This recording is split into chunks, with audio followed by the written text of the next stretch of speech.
আপনার জন্য আমার কাছে একটা গিফট আছে। কি গিফট? এইটা কি? আমি পারফিউম আর্টিস্ট। এটা আমার নিজের বানানো পারফিউম। এটা শুধু তাদের কাছেই থাকে যাদের আমার স্টোরিটা জানা থাকে। আপনি হয়তো আমাকে চেনেন না, বাট ট্রাস্ট মি, আজকের পর থেকে আপনি আমাকে ভুলতে পারবেন না।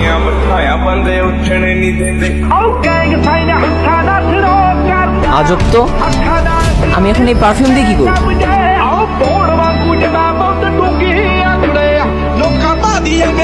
ইঁদুর ফাঁদে পা দিছে। আমার চোখ, আমার চোখ, আমি কিচ্ছু দেখতে পারতেছি না। আমি তো কারো কোনো ক্ষতি করিনি, আমি কিচ্ছু দেখতে পারতেছি না। তোমার সাথে কেন এমন হইল? তুমি কি সত্যি কারো কোনো ক্ষতি করো নাই?